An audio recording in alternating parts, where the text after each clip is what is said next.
Friday morning. 15 after 8, it's time to go to film school. Film study professor Joe Fortunato joins us live this morning here on WAKR, and we'll also talk a little bit about him and I getting together tomorrow as well for a special film school on the road. But Joe, good morning. Welcome to the show, and take it from there, my friend.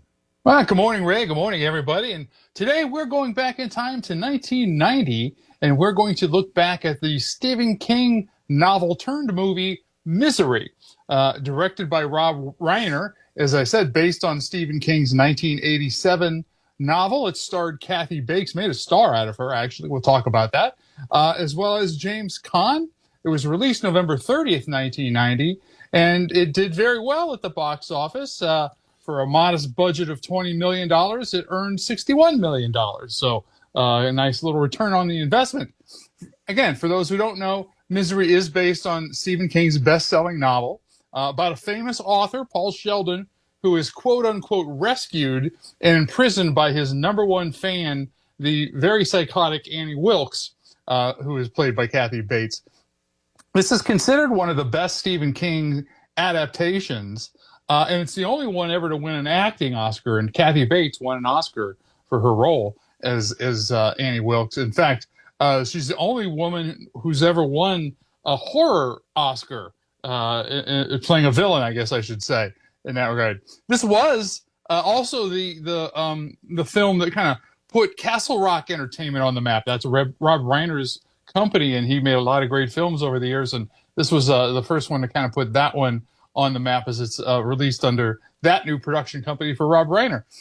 As I mentioned, this was sort of the breakout of a lifetime for Kathy Bates. She was unknown to mainstream audiences, but those in the industry knew her, and Rob Reiner said she was really the first and only choice. And as I said, she became the first woman to win a Best Actress Oscar for a horror or thriller role. Very rare accomplishments. Those horror films don't really win Oscars in general, but even special to get one for the lead. In fact, Stephen King was so impressed with some of her performance that he actually wrote some roles for her in some of his later stories. The casting was pretty incredible, who were also considered for Annie Wilkes. Bette Midler turned it down, said she was stupid for doing that. Barbra Streisand was considered. Angelica Houston. Roseanne Barr and Rosie O'Donnell were both considered. This is an interesting one. Mary Tyler Moore wanted the job.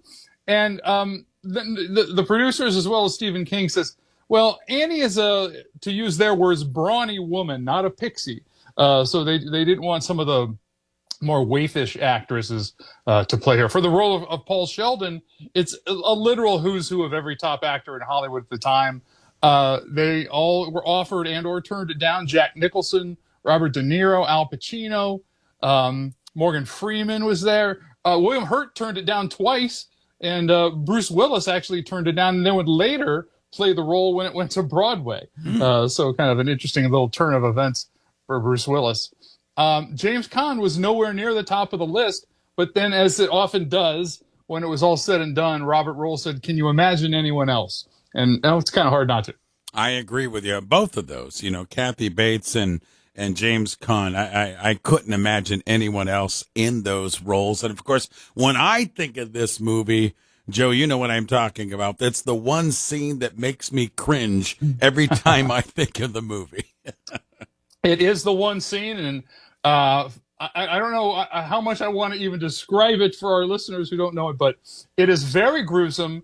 Let's just put it this way. It involves Kathy Bates' character breaking James Caan's ankles so he won't run away from her, and I'll just sort of leave it at that. However, just a little bit about that scene.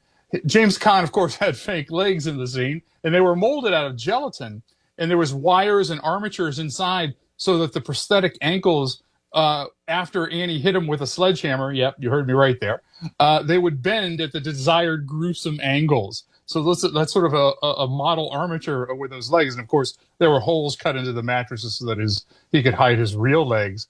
In the book, in the story, I guess I should say, Annie uses an axe instead of a sledgehammer So it could have been even gruesome and more gruesome, and that's why they left that out. They said we can't put that on film, and that's sort of the backstory of that famous scene.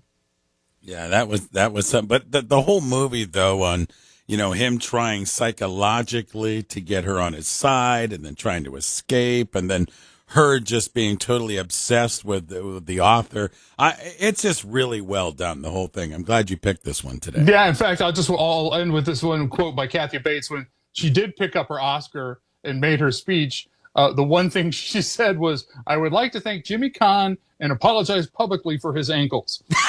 So that is the scene that everyone thinks about. There you go. Misery, today's film school. Now, Joe and I aren't done. Coming up tomorrow, I believe the film starts at 12 o'clock noon. 11:30, actually. I'm sorry, 11:30 the film will start.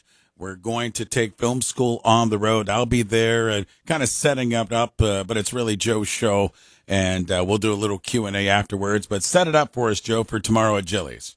Well, yes, so we get to do it every couple of months at Jilly's and sometimes around the Akron and Northeast Ohio area.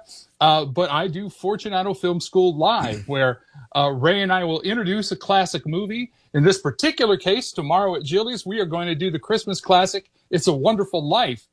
So Ray and I will talk about the movie for just a couple of minutes. Then you and I will watch the movie live together at Jilly's wonderful facility.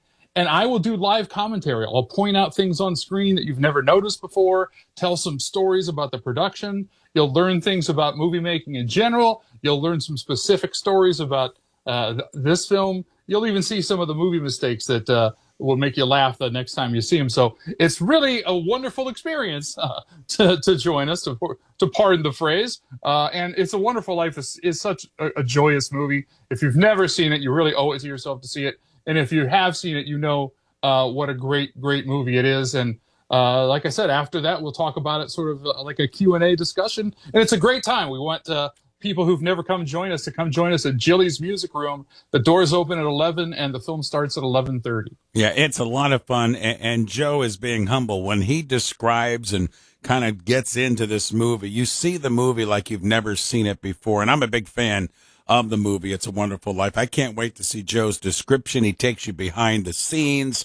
It's really well done. It's what he does. So I urge you to come on out to Jilly's and see us tomorrow. And as Joe mentioned, the film will start promptly at 11:30. Doors will open up at 11. So Joe, I'll see you in a little over 24 hours. Already looking forward to it, my friend. Yes, we should probably tell them where to get tickets. Please. Definitely. You want to get your tickets at Jilly's Music Room, you can go online to their website. You can go to my website, joefortunato.net, and there are links there. And you can also search on Facebook for Fortunato Film School Live, and there's an event page. And of course, you can walk in.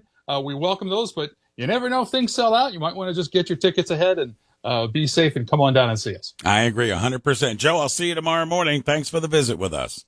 Look forward to it. All right. Joe Fortunato, film study professor, film school this morning, Misery. And as we mentioned, tomorrow at Jilly's, we'll be there in downtown Akron for It's a Wonderful Life with a film starting at 11:30.